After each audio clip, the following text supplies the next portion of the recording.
തലശ്ശേരി കുഴിപ്പങ്ങാടിന് പിന്നാലെ കണ്ടിക്കലിലും തണ്ണീർത്തടം നികത്തുന്നതിനെതിരെ പ്രതിഷേധം. കണ്ടിക്കലിൽ തലശ്ശേരി ബൈപ്പാസിന് സമീപം ഏക്കർ കണക്കിന് ചതുപ്പ് നിലമാണ് സ്വകാര്യ വ്യക്തികൾ മണ്ണിട്ട് നികത്തുന്നത്. തലശ്ശേരി കണ്ടിക്കലിൽ പുഴയോട് ചേർന്നുള്ള 1.5 ഏക്കറോളം ചതുപ്പ് നിലമാണ് സ്വകാര്യ വ്യക്തി മണ്ണിട്ട് നികത്തുന്നത്. പാരിസ്ഥിതിക പ്രശ്നങ്ങൾക്ക് ഇടയാക്കും വിധമുള്ള പ്രവൃത്തിക്കെതിരെ പ്രതിഷേധവും ശക്തമാവുകയാണ്. തലശ്ശേരി നിയോജക മണ്ഡലം മുസ്ലിം യൂത്ത് ലീഗിന്റെ നേതൃത്വത്തിൽ പ്രദേശത്ത് പ്രതിഷേധ സംഗമം സംഘടിപ്പിച്ചു.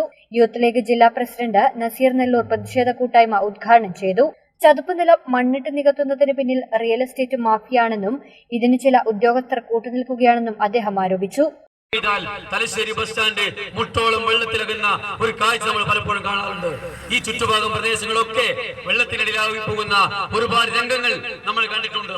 തലശ്ശേരി നല്ലൊരു മഴ പെയ്താൽ ഒരൊറ്റ കടയിലും വെള്ളം കയറാത്തില്ല. എല്ലാ മേഖലയിലും വെള്ളം കയറുകയാണ്.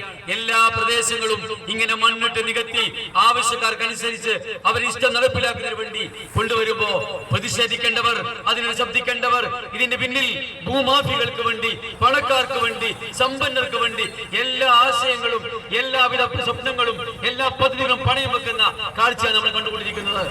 മണ്ഡലം പ്രസിഡന്റ് റഷീദ് തലായി അധ്യക്ഷത വഹിച്ചു. AK അബൂട്ടി ഹാജി, തഫ്ലിം മാണിയാട്ട, ഫൈസൽ പുന്നത്തിൽ തുടങ്ങിയവർ സംബന്ധിച്ചു. News bureau, Thalassery.